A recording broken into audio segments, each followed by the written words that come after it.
کیا اور ہماری آیتوں اور ہمارے پیغمبروں کی ہنسی اڑائی۔ اور کافر انسان کہتا ہے کہ جب میں مر جاؤں گا تو کیا زندہ کر کے نکالا جاؤں گا؟ کیا ایسا انسان یاد نہیں کرتا کہ ہم نے اس کو پہلے بھی تو پیدا کیا تھا جبکہ وہ کچھ بھی چیز نہ تھا؟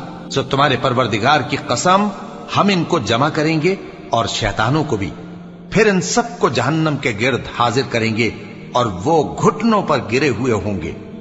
پھر ہر گروہ میں سے ہم ایسے لوگوں کو کھینچ نکالیں گے جو رحمان کے مقابلے میں سخت سرکشی کرتے تھے، پھر ہم ان لوگوں سے خوب واقف ہیں جو اس میں داخل ہونے کے زیادہ لائق ہیں، اور تم میں سے کوئی شخص نہیں مگر اسے اس پر گزرنا ہوگا، یہ تمہارے پروردگار پر لازم ہے، مقرر ہے۔ پھر ہم پرہیزگاروں کو نجات دیں گے اور ظالموں کو اس میں گھٹنوں کے بل پڑا ہوا چھوڑ دیں گے۔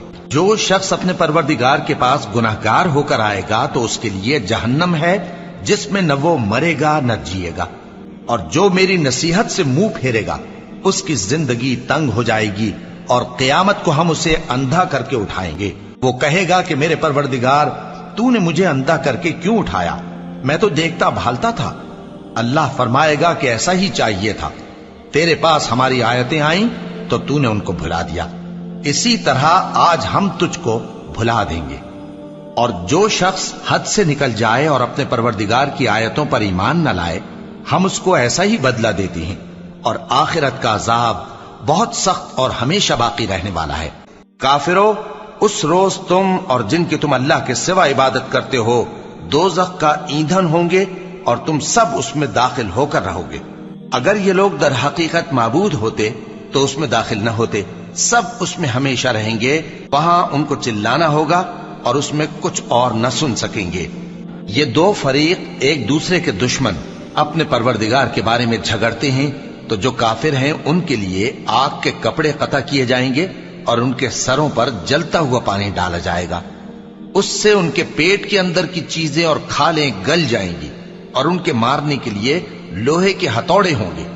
جب وہ چاہیں گے کہ اس رنج و تکلیف کی وجہ سے دوزخ سے نکل جائیں تو پھر اسی میں لوٹا دیے جائیں گے، اور کہا جائے گا کہ جلنے کے عذاب کا مزہ چکھتے رہو۔ اور یہ لوگ اللہ کے سوا ایسی چیزوں کی عبادت کرتے ہیں جن کی اس نے کوئی سند نازل نہیں فرمائی، اور نہ ان کے پاس اس کی کوئی دلیل ہے، اور ظالموں کا کوئی بھی مددگار نہیں ہوگا۔ اور جب ان کو ہماری صاف صاف آیتیں پڑھ کر سنائی جاتی ہیں تو ان کی شکل بگڑ جاتی ہے، اور تم ان کے چہروں میں صاف طور پر ناگواری دیکھتے ہو۔ ایسا لگتا ہے کہ جو لوگ ان کو ہماری آیتیں پڑھ کر سناتے ہیں ان پر حملہ کر دیں گے۔ کہہ دو کہ میں تم کو اس سے بھی بری